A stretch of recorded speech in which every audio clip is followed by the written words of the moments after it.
बीवी को दो जगह पे ना मारो। कहां? ये गाल में मत मारो। कितना बेशरम होगा वो, वही गाल में चुम्मा लेता है, वही गाल में तमाचा मारता है। ताज्जुब वाली बात। ये पेट में मत मारो, ये नाजुक जगह है। शरीयत ने इजाजत दिया है मारने का। कब मारने का इजाजत दिया है आपको पता भी है? शरीयत ने इजाजत दिया बीवी को मारो। कैसे मारो, कब मारो? हल्का फुल्का मारो। ये कहा है शरीयत ने, उलमा ने कहा हल्का फुल्का मारो, लेकिन कब मारो? सुनो तो सुनो, कब मानोगे, कब मारोगे बीवी को? पहले बात को सुन लो। उलमा ने कहा बीवी बात नहीं मानती है, बीवी कहना नहीं मानती है, पहले मोहब्बत से समझाओ। अगर वो ना माने, उसके हाथ का खाना बनाया हुआ खाना छोड़ दो कि नहीं तोर हाथ का खाना नहीं खाऊ, तेने बात समझे जा नहीं खाऊ। वो समझ जाए तो बहुत अच्छा, ना समझे तो उससे बिस्तर अलग कर लो, बिस्तर अलग कर लो।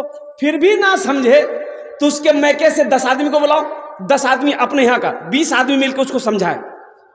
फिर भी ना समझे, हाँ, हल्का फुल्का मारो। हल्का फुल्का किसको कहते हैं? हल्का फुल्का किसको कहते हैं? ए मुन्ना की मां, कलमा तक नहीं आता, मुसलमान का बच्चा है, कलमा नहीं पढ़ना जानता। बोलो भाई अफसोस है कि नहीं?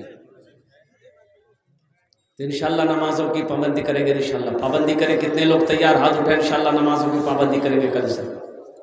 हाँ, इमाम साहब कहाँ हैं? बस ते समझीला कल से मस्जिद में जगह नहीं मिलता हूँ, सब हाथ उठा दिल की से।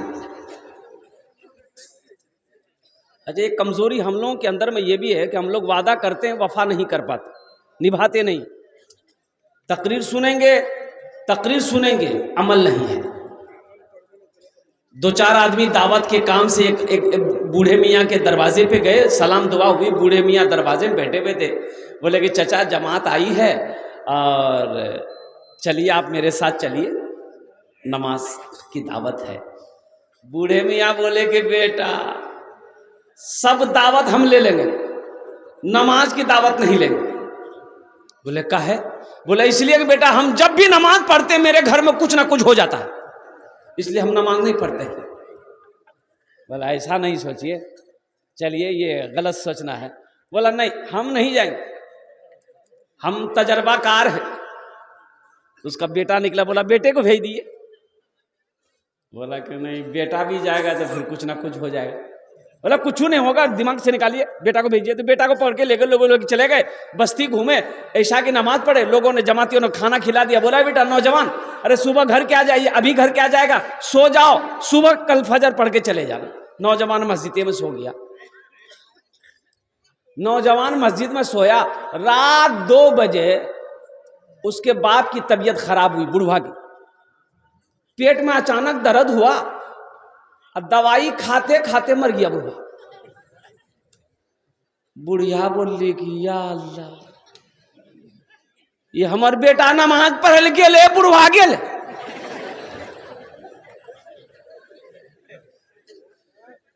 एक आदमी को दौड़ा दौड़ा के भेजा, मस्जिद से निकाल के ले आओ भाई, मेरा बेटा को लेकर के आओ। बेटा को बोला कि ले आया। वो वक्त भी आया, सारे इंतजाम हो गए, कफन दफन का काम हो गया। अब नौजवान बेटा है, घूम रहा है, काम नहीं कर रहा। बाप मर गया, जो घर का सहारा था, बाप चला गया। माँ बेवा हो गई, माँ परेशान हो गई। अब माँ दूसरे के यहाँ काम करके लाती थी और अब खुद भी खाती थी, नौजवान बेटा को भी खिलाती थी। तो एक दिन माँ ने कही कि बेटा तुम्हारे रहते हुए हम काम करें, अच्छा लगता है तुमको? तुम नौजवान हो, तुम मेहनत मजदूरी करो, हमको आराम दो। तो बेटा बोला कि नहीं, हमरा से काम नहीं है, तो तय करें। कुछ दिन माँ करी। एक दिन माँ बोली कि देखो बेटा अब बर्दाश्त से बाहर है, हम तुमको कमा के नहीं खिला सकते हैं, अब तुम अपना सोच लो। तो ये लड़का बोला कि ओ हम अपना सोच लेंगे। नमाज पढ़ने गए, बाबा चला गया ना, अब फिर लोटा उठाएंगे हम। वजू बना के मस्जिद गए, अब तुम्हारी ये बारी है।